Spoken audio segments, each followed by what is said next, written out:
Hola chiques, vamos a empezar con las clases de Aristóteles. El otro día, por fin, terminamos con Platón y ahora Aristóteles nos va a resultar mucho más fácil de entender y quizá con menos clases logremos manejar un poco al nivel que estamos intentando los conceptos de su filosofía. Bueno, ¿por qué digo esto? Porque con Platón, que es el primer filósofo que deja una obra escrita, una obra completa, digamos, sistemática, ya explicita muchas de las ideas que van a formar parte de la filosofía durante toda la historia, y también por eso es que nos hemos quedado o que nos hemos detenido en él durante mucho más tiempo de lo que lo vamos a hacer con otros filósofos que tenemos por delante. Con Platón, por ejemplo, hablamos de algunos presocráticos, de los cuales ya habíamos estudiado algunas cosas el año pasado.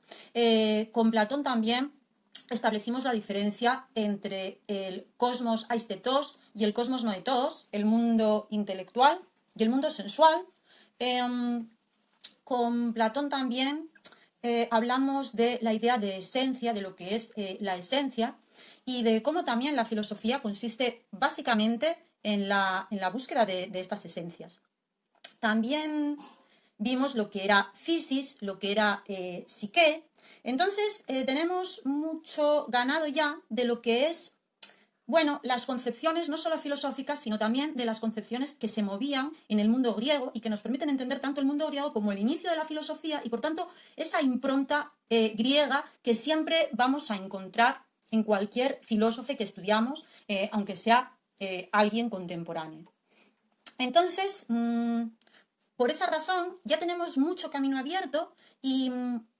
para ver a Aristóteles, vamos a hacer mucha referencia a Platón, vamos a ver la continuidad que hay entre ellos dos y también de esta manera vamos a perfilar de una forma mucho más completa pues cuáles serían los debates o las discusiones filosóficas o las diferencias en el modo de entender la physis, la psique, la vida, la esencia, el conocimiento, el proceso del conocer, contrastando así a Platón con Aristóteles, que, como decíamos, cuando finalizamos las clases de Platón, fue alumno y seguramente uno de los alumnos más brillantes de la Academia de Platón. Habíamos mencionado que Platón fue también el primero en fundar una institución expresamente creada para el estudio de la filosofía, una institución que llamó Academia. En esta institución que llamó Academia, se sabe que estudiaban también mujeres. En algunos textos y en algunos testimonios comentan que iban vestidas de hombres para poder bueno, no levantar habladurías entre las personas exteriores a la academia. Pero ya sabemos que en Platón la apuesta es precisamente la integración y la inclusión de la mujer en todas las actividades de estudio y también en las posibles ocupaciones políticas o militares. Pero no coincidía con el panorama social, ni mucho menos de la época. Como sabemos también, en la Academia de Platón había esclavos, y eso lo conocemos por los propios textos en los que se nos explican o se nos dan a conocer algunas situaciones en las que, por ejemplo, en el diálogo El Menón, pues la conversación o el pasaje que cuenta Sócrates es justamente el pasaje de un diálogo con un esclavo que, recibiendo las preguntas adecuadas, es capaz de reconstruir o redescubrir un teorema de la geometría. Bueno, no solo había mujeres, esclavos, como también es sabido, tanto en la Academia platónica como en la antigüedad griega en general, las prácticas homoeróticas, las relaciones homosexuales estaban totalmente naturalizadas y de hecho en Platón aparecen como las relaciones superiores, como las relaciones amorosas, eróticas, superiores por el hecho de que funcionan o se generan entre igual e igual. No olvidemos que por más que fueran muy inclusivas las ideas de Platón, la sociedad en la que estaba viviendo tenía sus códigos, tenía sus... Y cuando digo la de Platón, me estoy refiriendo también ya a la de Aristóteles. por muy inclusivas que fueran las ideas de Platón, la sociedad, el contexto social en el que vivía, era de una fuerte segregación de roles y de tareas y actividades y de consideración por géneros. De tal manera que las relaciones entre hombres o las relaciones entre mujeres venían entendidas desde el entorno Platón y desde el entorno de Platón como relaciones superiores, como relaciones más puras, en el sentido de que no estaban atravesadas por esa desigualdad o por esa diferencia que le da al amor y al encuentro erótico, bueno, pues un escenario para la representación, una vez más, para la representación de la desigualdad. Entonces, estas relaciones no heterocentradas, pues permitían una afectividad de otro tipo. También es verdad que no era entre iguales, porque lo que estaba bien visto y que se conoció como eh, institución de la pederastia es que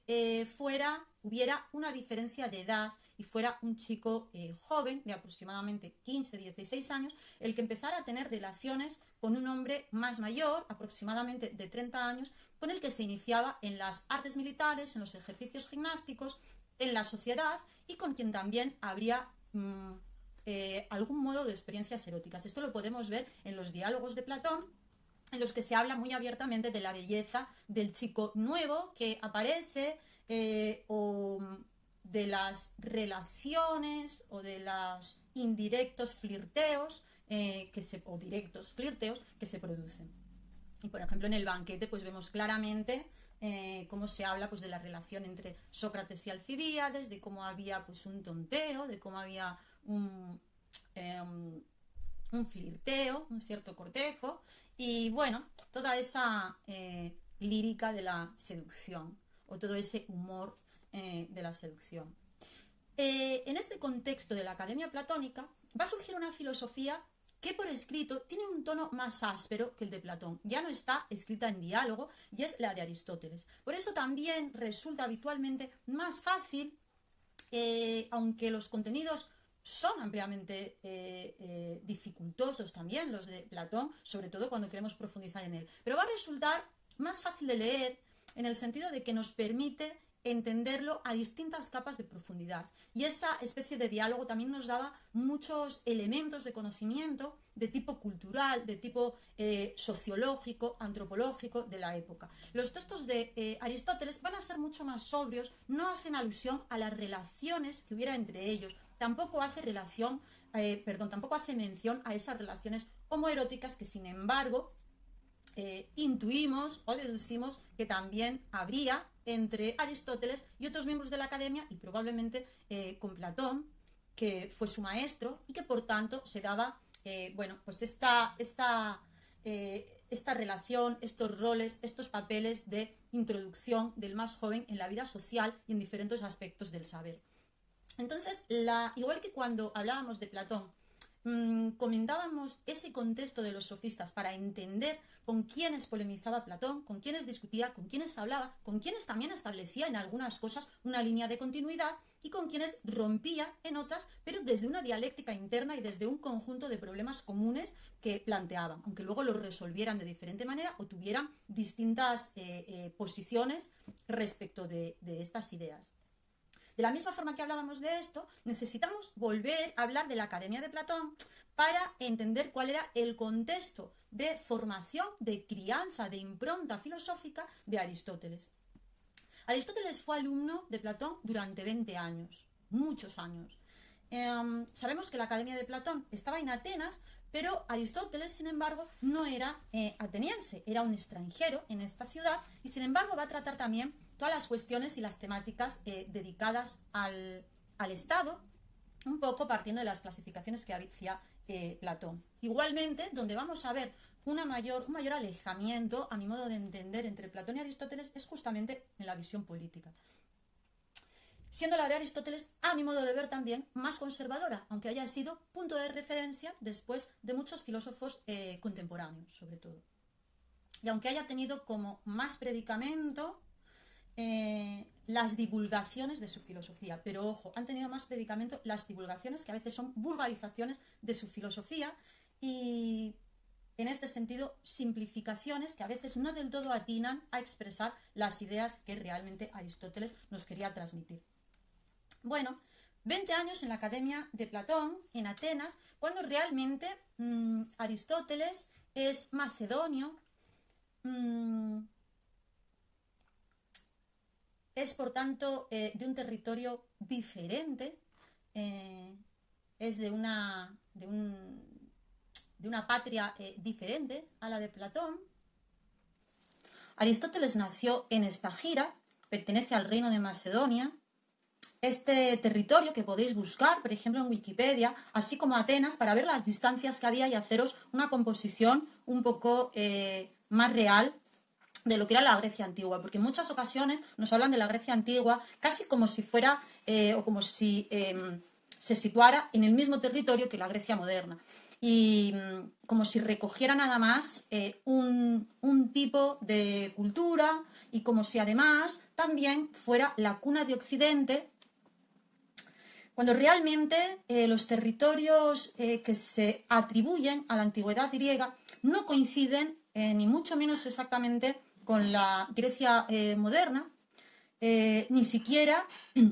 se reducían a la Hélade, a la península helénica de la que a veces se habla. En realidad, si queremos también referirnos a los filósofos presocráticos, a Platón, a Aristóteles y a otros posteriores, tenemos que recordar que cuando se habla de Grecia antigua, se habla de un territorio muy amplio, de territorios que van a recorrer el Mediterráneo, que incluso llegarían a tener presencia en Ampuria, en la costa mediterránea de la actual España,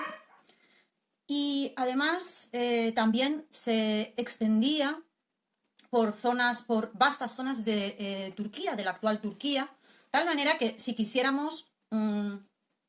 ver la antigüedad filosófica, no ya solo por la lengua, porque sí reunía un montón de territorios que hablaban en lenguas griegas, pero que, como digo, se extendían por muchos puntos, que no todos pertenecen además no solo a Grecia, sino tampoco al mundo occidental. Entonces, la filosofía, en realidad, eso que se entiende como cuna de Occidente, como el primer pensamiento que va a dar forma al modo, a la racionalidad occidental, tiene un montón, es como un tipo de conocimiento y de pensamiento que se dio en el medio, en el cruce de muchas culturas, y que tenía una enorme relación con Turquía, con la actual Irán, con todo el mundo persa, con Babilonia, que tenía que ver con el actual Egipto y que había heredado de esas tierras y de esas culturas un poco más antiguas un montón de elementos de tipo matemático, de tipo moral, de tipo político, incluso seguramente podríamos decir de tipo filosófico o de otro tipo de conocimientos y técnicas como pudieran ser las relativas a la astrología, que estaban muy presentes en los griegos y que aparecen citadas en Platón, en Aristóteles y en algún otro. De la astrología, digo, no de la astronomía, que también se estudiaba, pero eso que conocemos ahora como el horóscopo también estaba muy presente en la antigüedad griega. Y el astrólogo además era un personaje reconocido e importante que solíamos encontrar afuera de los templos y al que se le podía preguntar por ciertos acontecimientos que fueran a suceder. Para esto no me voy a extender más, pero está muy interesante un vídeo que anda por YouTube y que lo podéis encontrar como la carta astral de Freud. Se titula así porque es un psicoanalista, Matías Tabil, y un astrólogo, Astromostra, se llama, tiene como apodo, que van a introducirnos un poco en la historia de la astrología y del horóscopo, y lo van a hacer también a través de la carta astral de Freud, por poner un ejemplo, pero la primera parte del vídeo habla un montón de cuál es eso, pues el origen de los temas astrológicos y de cómo estaba muy unido y muy vinculado a la astronomía, al estudio también de la psique, de los efectos de los astros sobre diferentes elementos de la Tierra, sobre los nacimientos, sobre los vegetales, etc. Entonces, bueno, os remito a ese vídeo porque además está muy, muy divertido y es muy didáctico para entender también algunas cosas de esta antigua Grecia en la que estamos intentando situarnos, ¿no? De alguna manera recomponer. Bueno, continuamos con Aristóteles. Era macedonio, nació en Estagira y era hijo de un médico de la corte, y era ciudadano libre, y va a ir a estudiar con Platón, como decíamos, durante 20 años, tras los cuales, y entendiendo que su filosofía ya comienza a tener cierta personalidad, ciertas particularidades que lo van a distinguir en algunos aspectos importantes de su maestro, Platón va a fundar su propia institución filosófica, que en este caso se va a llamar Liceo. Entonces, la academia es la institución de Platón, el liceo es el centro de estudio para la filosofía que va a inaugurar Aristóteles, y en la que se va a seguir enseñando filosofía, pero en vez de, por ejemplo, de una forma tan basada en la geometría o tan inspirada en la geometría, recordamos que en la puerta de la academia de Platón decía no entre nadie que no sepa geometría, pues en el caso de Aristóteles va a haber una inspiración más naturalista. Aristóteles, como hijo además de médicos que era, como procedente de una familia muy relacionada con la medicina, bueno, pues va a tener un gusto especial por la observación de los cuerpos, por la observación de los animales, de las plantas. Va a tener muchas intrigas y muchos interrogantes de tipo físico. Se va a preguntar por el vacío, por la posibilidad de la existencia del vacío, que como veremos negará. Se va a preguntar por las diferentes funciones biológicas de los animales y de las plantas. Se va a preguntar también si hay algo en las funciones, como decíamos, orgánicas que diferencie al ser humano. También se va a preguntar por la caída de los graves, un interrogante esencial en la física que va a recorrer toda la historia de esta ciencia. Va a preguntarse también por las posiciones de los astros y los va a estudiar. No deja de lado, por supuesto, la geometría, pero va a tener una vocación mucho más experimental, mucho más empírica, mucho más en contacto con la materia, con las cosas de la naturaleza, con esa fisis, que es de lo primero que vamos a hablar cuando arranquemos ya con la parte teórica de Platón. Cuando superemos esta introducción, vamos a iniciarnos con la fisis, con la naturaleza. La época de Aristóteles, la época en la que Aristóteles es estudiante de la Academia de Platón, y la época también en la que funda su propio centro, el Liceo, era un momento en el que estaban muy de moda los gimnasios, y en los gimnasios era donde eran gimnasios públicos, gratuitos, pero solo para ciudadanos. Recordemos que ni los esclavos ni las mujeres lo eran, y que durante mucho tiempo tampoco los comerciantes lo fueron, sino solo aquellos hombres, varones, adultos libres de trabajo, libres de trabajar con sus manos. Al estudio no se lo consideraba trabajo. A la enseñanza tampoco se la consideraba trabajo. Trabajo se consideraba lo que hacían los esclavos. Y también, en cierto modo, esa distribución de los bienes de la que se encargaban los comerciantes. Bueno, en estos gimnasios, que eran públicos, que eran gratuitos para los ciudadanos, no solo se practicaban deportes, sino que también allí se hacían como ciertas quedadas en las que se hablaban de asuntos filosóficos, pero también de asuntos culturales varios, como pudieran ser estos referidos a lo que el propio Aristóteles va a llamar filosofía segunda, y que es la física, y que es de allí de donde va a arrancar. Por cierto, Aristóteles tiene un montón de libros que se han compilado y ahora se publican todos ellos juntos bajo el nombre de física, o libros físicos. Estos libros físicos, los libros metafísicos, un libro llamado Sobre el alma, de Ánima, es traducido a veces, otro libro titulado Ética para Nicómaco. Nicómaco era su hijo y le dedicó una de sus obras sobre filosofía moral.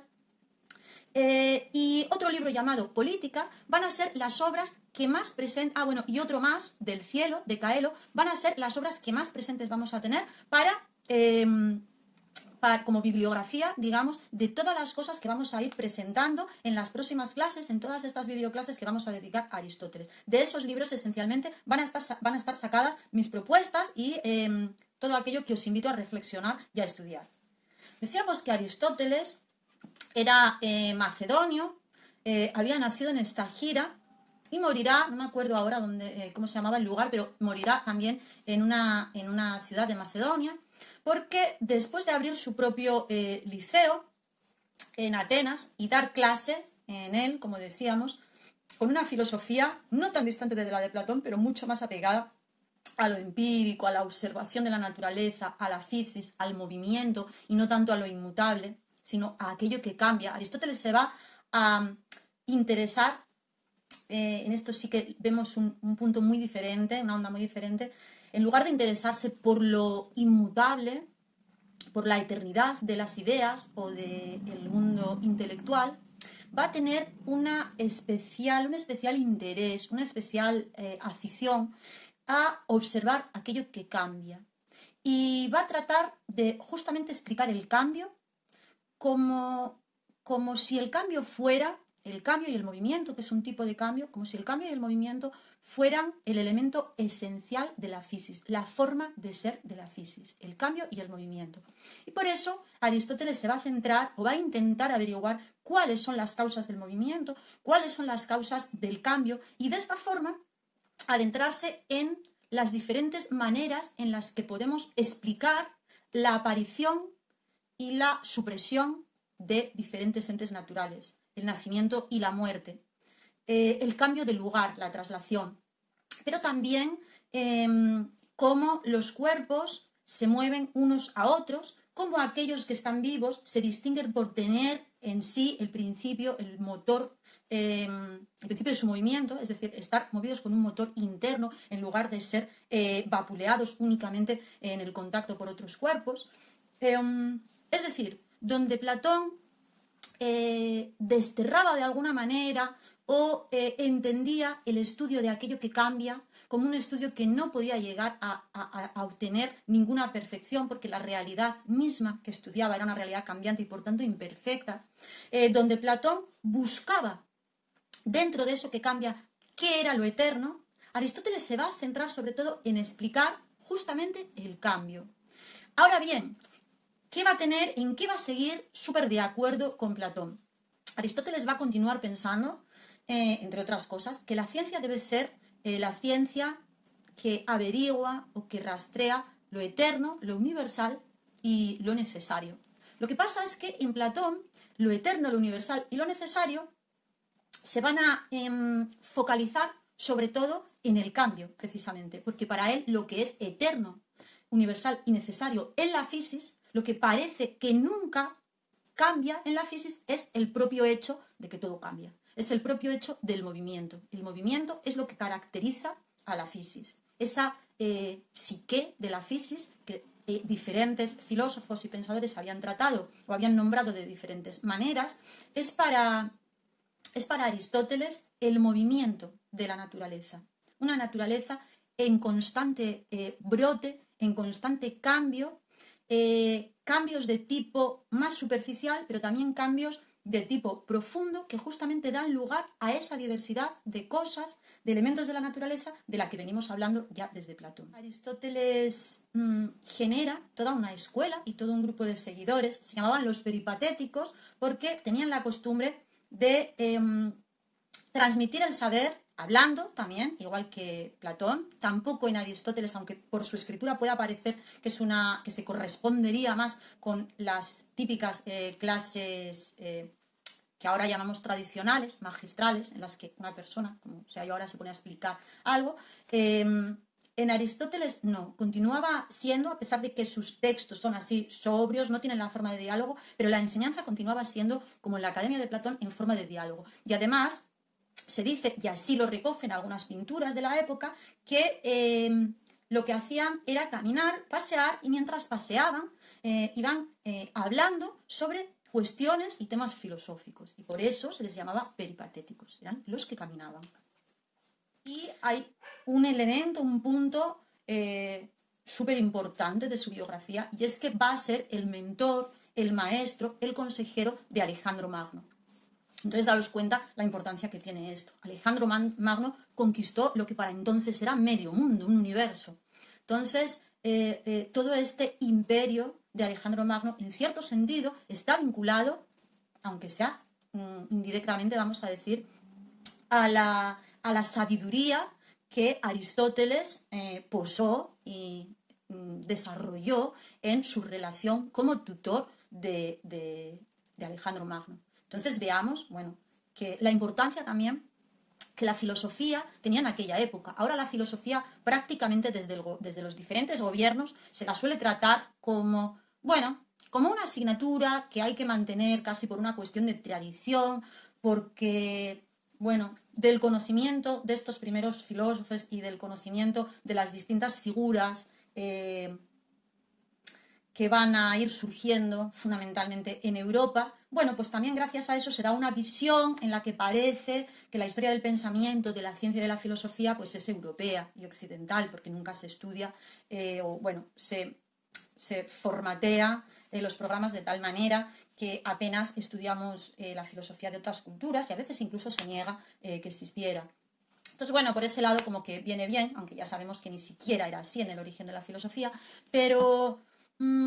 se mantiene un poco de forma testimonial, como si fuera algo muy teórico, que no valiera para mucho, que no valiera para, que no fuera práctico, que no nos sirviera para luego conseguir trabajo, desenvolvernos en el mundo. Sin embargo, en la antigüedad griega, la filosofía no solo era un conocimiento que nos ayudaba a ser más cultas o que nos ayudaba a, como dicen muchas veces ahora, a pensar por nosotros mismos o a pensar como pensaron otros o a interrogarnos cosas. No era solo esto, sino que realmente cualquier emperador o cualquier gran político se rodeaba o incluso empleaba filósofos de talla para ser advertido, aconsejado, enseñado por estos intelectuales acerca de diversas cosas de la vida. Es decir, un político, un emperador, tenía su filósofo, siempre. Lo podéis también ver después en el Imperio Romano. Podéis ver una película que es muy divertida además, un clásico, que se llama Quo Vadis. Y en él podéis ver, pues se representa una parte del imperio de Nerón, que era este emperador como tan loco, ¿no? y tan violento, pero aparece representado también de una forma muy divertida, muy simpática. Y vamos a ver cómo junto a él siempre se encuentra su filósofo, su consejero. Entonces, en el Imperio Romano, que era Séneca, una figura que aquí no vamos a ver porque nos vamos a saltar el Imperio Romano, que es muy parecido, que bebe de Grecia, pero bueno, que es una figura, justamente Séneca, muy importante dentro del estoicismo. Seguramente sí que habéis oído hablar del estoicismo como palabra que se usa a veces coloquialmente y también en alguna asignatura de ética en la que visteis escuelas, tradiciones de filosofía moral o de planteamientos o fórmulas éticas llamada estoicismo, ¿no? Y que convivió en ese último momento del helenismo con el epicureísmo, hedonismo también llamado, y con los cínicos. Bueno, pues el estoicismo tuvo mucha presencia después en el Imperio Romano y podéis ver también esto, cómo cada uno de los emperadores, tanto fuera del mundo griego como después del mundo romano, ya no en griego, en latín, la figura del filósofo era una alta figura cercana al gobierno, cercana al imperio, cercana al palacio, con una importante función y con una gran consideración en lo público, como figura pública y como la persona más allegada al gobernante. En la siguiente clase vamos ya a detenernos un poco más en conceptos filosóficos más profundos, vamos a sumergirnos en ellos, a detallarlos mucho, porque esto es muy importante para comprender tanto a Platón como a Aristóteles. Vamos a empezar viendo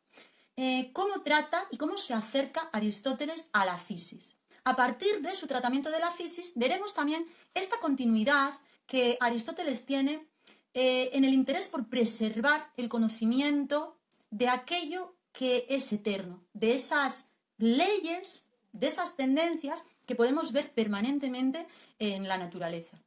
Y por ello vamos a ver que presta especial atención al cambio. Vamos a ver también, junto con la fisis, su idea de teos, de teología también, por tanto. Vamos a ver que Aristóteles también, como Tales, que decía todo está lleno de dioses, concibe y observa la naturaleza como algo divino. Y en esto continúa también una tradición y un modo de pensar muy griego. Veremos qué entiende justo por fisis, por naturaleza, en qué características de la misma se enfoca más, por qué o en qué aspectos la considera divina, qué es lo divino griego a través de Aristóteles. Y vamos a ver también en esa siguiente clase cómo Aristóteles clasifica los saberes y a partir de ahí vamos a ver cuál es la continuidad, pero también cuál es el punto de ruptura con Platón. Y esto nos va a servir para adentrarnos de lleno en su filosofía. Hasta entonces.